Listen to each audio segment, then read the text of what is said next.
बिस्मिल्लाहिर्रहमानिर्रहीम। Dear students, इससे पहले हमने चार्ज की प्रोडक्शन के बारे में पढ़ा है पहले वाली जो वीडियो में। आज हम पढ़ते हैं इलेक्ट्रोस्कोप के बारे में कि what is the electroscope. Exam के अंदर हमारे पास जो ये क्वेश्चन आएगा ये एज अ लॉन्ग क्वेश्चन आएगा, बहुत इंपॉर्टेंट लॉन्ग क्वेश्चन है। तो इसके डिफरेंट पार्ट्स हैं और डायग्रामेटिकली इसकी एक्सप्लेनेशन भी है, तो आज वो करते हैं। तो बेटा इलेक्ट्रोस्कोप जो है, ये इलेक्ट्रोस्कोप इलेक्ट्रो चार्ज और scope just to observe something, ये स्कोप का ये लिटरली इनका मीनिंग हो जाएगा। इलेक्ट्रो चार्ज से रिलेटेड है और स्कोप का मतलब होगा किसी चीज को ऑब्जर्व करना, देखना। इसका मतलब ये है कि ये एक ऐसा प्रोसेस है जिसके अंदर हम चार्ज को डिटेक्ट करते हैं। ठीक है, अब इस प्रोसेस के अंदर कैसे डिटेक्ट करते हैं, कौन सी चीजें यूज हो रही हैं, इसको डायग्रामेटिकली मैं आपको इसके जो साख्त है, स्ट्रक्चर है, उसके बारे में बताता हूँ। देखिए बेटा, ये एक ब्रास डिस्क है जो कि कनेक्टेड है इसी ब्रास के एक रॉड से। अब इसको हमने अटैच कर दिया है एक इंसुलेटर कॉर्क, इंसुलेटर ही हुआ उसके साथ। इसका मकसद ये था कि इसको ये फिक्स करेगा। अब एट द एंड जो है हमने गोल्ड लीव्स जो हैं वो लगाए हुए। अभी हम आपको बताएंगे कि गोल्ड लीव्स और इस रॉड का और इस डिस्क का क्या पर्पस है। अब ये एक ऑब्जेक्ट बन गया है, इस ऑब्जेक्ट को हमने फ्रीली हैंग कर दिया है। अब इस टोटल इस जो इंसुलेटिंग मटेरियल है इसको हमने एक कंप्लीट इंसुलेटिंग मटेरियल बना दिया। इससे पहले भी हम पढ़ चुके हैं कि इंसुलेटिंग मटेरियल डेवलप करेंगे हम। अब ये जो है ये एल्यूमिनियम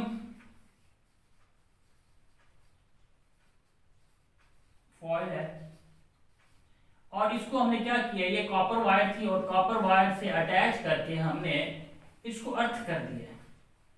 अब मोस्ट इंपॉर्टेंटली इसको अर्थ क्यों किया जाता है? देखिए, अर्थ इसलिए किया जाता है कि कोई एक्सटर्नल डिस्टरबेंस ना हो सके।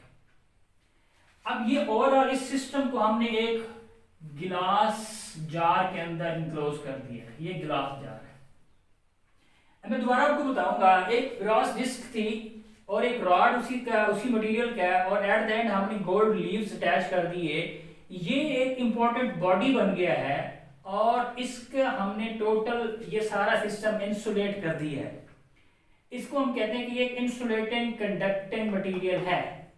अब ये एल्यूमिनियम फॉयल और उसको कॉपर वायर से अटैच करके हमने अर्थ कर दिया और उसका मकसद भी बता दिया कि एक्सटर्नल डिस्टरबेंस ना हो सके। अब इस स्ट्रक्चर के बाद हम ये देखते हैं कि ये जो इलेक्ट्रोस्कोप है ये चार्जेस को डिटेक्ट कैसे करता है, कि how electroscope detect the charges. देखिए, चार्जेस को डिटेक्ट करने के लिए हम सबसे पहले इनिशियली क्या करेंगे, ये जो डिस्क है इस डिस्क के करीब हम जिस बॉडी को ऑब्जर्व करना चाह रहे हैं कि either it has some charges or not, कि अगर उस बॉडी में कुछ चार्जेस हैं या नहीं हैं, हम क्या करेंगे इस डिस्क के करीब लेकर आएंगे। अगर तो वो बॉडी न्यूट्रल है, मतलब उसमें कुछ भी चार्जेस नहीं है, आज ना ही कि पॉजिटिव है ना ही कुछ नेगेटिव है, तो फिर ये जो गोल्ड लीव्स हैं इनमें किसी किस्म की कोई डिफ्लेक्शन नहीं होगी, इनमें कोई मूवमेंट, कोई डाइवर्जेंस, कोई फ्लैटनेस, कुछ भी आप ऑब्जर्व नहीं करेंगे। ये एज इट रहेंगे अपनी पोजीशन के ऊपर, जो कि ये शो करेगा कि वो बॉडी जो आप इस डिस्क के करीब लाए थे उसके ऊपर किसी किस्म का कोई चार्ज नहीं है। अब जब आप एक उसी प्रोसेस के साथ जो हम पहले वाली वीडियो में पढ़ चुके हैं कि अगर आप रब करके किसी ग्लास को, किसी प्लास्टिक के रॉड को, कोई भी मटेरियल जिसको आप देखना चाह रहे हैं कि इसके ऊपर चार्ज है कि नहीं है, अब जब इसके ऊपर एक चार्ज शुदा बॉडी को करीब इस डिस्क के करीब लाएंगे तो आप ऑब्जर्व करेंगे कि ये जो गोल्ड लीव्स हैं इनमें डाइवर्जेंस पैदा हो जाएगी। अब गोल्ड लीव्स की जो मूवमेंट है, जो डाइवर्जेंस है, ये शो कर रही है कि उस बॉडी के ऊपर चार्ज मौजूद है। इस तरह से ये दो प्रोसेस, दो एक्टिविटी करके हम ये देख सकते हैं, हम ये ऑब्जर्व कर सकते हैं कि कोई बॉडी न्यूट्रल है और कौन सा बॉडी जो है वो चार्ज है। तो चार्ज शुदा और गैर चार्ज शुदा ऑब्जेक्ट के अंदर, बॉडी के अंदर हम इस तरह से डिफरेंशिएट कर सकते हैं बाय यूजिंग द इलेक्ट्रोस्कोप। अब नेक्स्ट हम ये देखते हैं कि जो इलेक्ट्रोस्कोप है हमारे पास, इसको चार्ज कैसे किया जाता है और इसके ऊपर एक प्रोसेस है इलेक्ट्रोस्टैटिक इंडक्शन का, वो कैसे अप्लाई होता है इसको जरा गौर से सुनिएगा बेटा। देखिए जब हम इस डिस्क के करीब कोई बॉडी लेके आते हैं, जो अभी मैं बता के जा रहा हूं आपको, लेट्स सपोज कि हमारे पास कोई रॉड है और वो नेगेटिवली चार्ज है, कोई नेगेटिवली चार्ज बॉडी है, हम इस डिस्क के करीब लेके आते हैं, तो due to the process of electrostatic induction, हम पढ़ के आ रहे हैं, इलेक्ट्रोस्टैटिक इंडक्शन के प्रोसेस की वजह से इसका जो close end, this is the close end to this charge body, इसके ऊपर अनलाइक चार्जेस पैदा हो जाएंगे, और जो दूर का एंड है दिस लीव्स, तो ये क्या होंगे, ये इसके दूर के जो कॉर्नर है उसके ऊपर क्या हो जाएंगे, लाइक चार्जेस पैदा हो जाएंगे। अब इसके तहत क्या हो जाएंगे, इसके ऊपर पॉजिटिव चार्ज बनना शुरू हो जाएंगे और इस एंड के ऊपर क्या हो जाएंगे, नेगेटिव चार्ज आ जाएंगे। क्या किया हमने, एक नेगेटिव जो बॉडी है उसको लेट्स सपोज के हम उसको इसके करीब लेकर आए। अब इस तरह से हमारे पास क्या हुआ है कि हमने इसको चार्ज किया, लेकिन अभी हमने एक प्रोसेस करना है कि चार्ज ये मुकम्मल तौर पर या नेगेटिव होगा या पॉजिटिव होगा।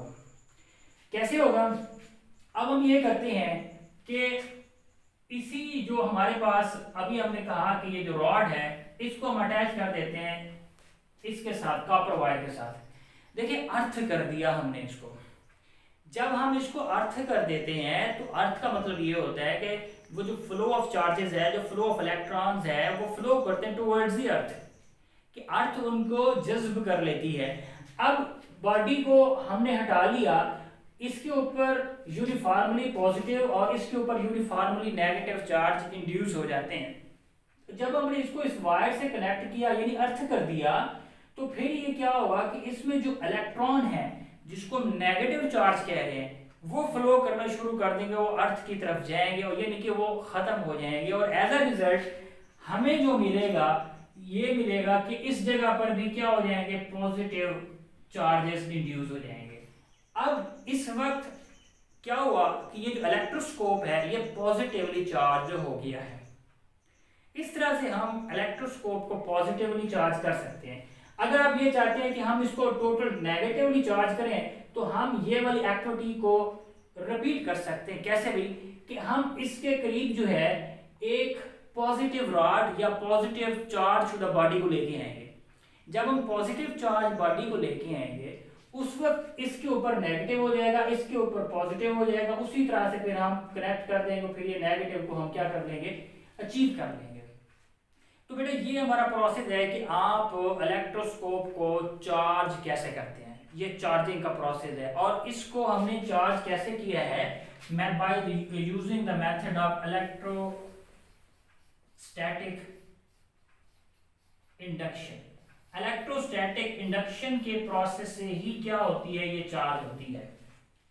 ओके, अब हमने ये देखना है, अब ये बॉडी चार्ज हो गई, अब हमने ये देखना है कि जो चार्जेस जो बॉडी है हमें पता नहीं है कि उसको डिटेक्ट करना है कि आइदर इट इज पॉजिटिव और नेगेटिव चार्ज बॉडी, कि ये पॉजिटिव है या नेगेटिव है, उसको हम कैसे डिटेक्ट करेंगे। लेट्स सपोज कि हमारे पास ये इलेक्ट्रोस्कोप है ये चार्ज है, इसको हमने चार्ज कर लिया और ये पॉजिटिव चार्ज है, ये भी हम सपोज कर रहे हैं। अब जब ये पॉजिटिव चार्ज इलेक्ट्रोस्कोप के करीब हम कोई पॉजिटिव बॉडी चार्ज बॉडी को लाएंगे, ये पॉजिटिव है सपोज, तो फिर क्या होगा, लाइक चार्जेस हैं और लाइक चार्जेस में क्या होती है, रिपल्शन होती है। तो ड्यू टू द प्रोसेस या due to the phenomena of repulsion क्या होगी, लीव्स क्या हो जाएंगे, डाइवर्ज हो जाएंगे। जब लीव्स डाइवर्ज हो जाते हैं इट मींस कि हम इलेक्ट्रोस्कोप जिसको हमने पॉजिटिव चार्ज किया था उसके करीब हम कोई पॉजिटिव चार्ज रॉड या कोई चार्ज शुदा मटेरियल लेके आए। इस तरह से इसकी नेचर का पता चल जाएगा कि इस बॉडी के ऊपर पॉजिटिव चार्ज मौजूद है। अगर हम इसके करीब कोई नेगेटिव चार्ज बॉडी लेके आते हैं जिसको हम डिटेक्ट करना चाह रहे हैं कि हमें पता नहीं है कि ये नेगेटिव है या पॉजिटिव है, तो फिर क्या होगा, फिर आपको पता है कि ये अनलाइक चार्जेस हो जाएंगे, अट्रैक्शन हो जाएगी और कोई डाइवर्जेंस नहीं हो जाएगी। ठीक है, तो लीव्स जो है वो कोलैप्स हो जाएंगे, करीब करीब आ जाएंगे। तो इस तरह से हम जो चार्ज जो बॉडी है उसको डिटेक्ट कर सकते हैं। चार्ज तो था, हमें ये पता नहीं था, उसकी नेचर का नहीं पता था कि कि वो पॉजिटिव है या नेगेटिव है। तो उसके लिए हमने क्या किया, इलेक्ट्रोस्कोप से ये डिटेक्ट किया कि ये पॉजिटिव होगा तो क्या होगा और नेगेटिव होगा तो क्या होगा। ठीक, इस तरह से हम क्या कर सकते हैं, इलेक्ट्रोस्कोप की हेल्प से हम चार्जेस की नेचर को डिटेक्ट कर सकते हैं। उसके बाद ये है कि हमारे पास ये भी है कि identifying conductors and insulators. Most important electroscope का एक सबसे अहम हिस्सा यही है कि हम ये देख सकते हैं कि इलेक्ट्रोस्कोप किस तरह से हेल्पफुल है कि किसी भी मटेरियल को कंडक्टर इंसुलेटर जो है वो सेपरेट करने में।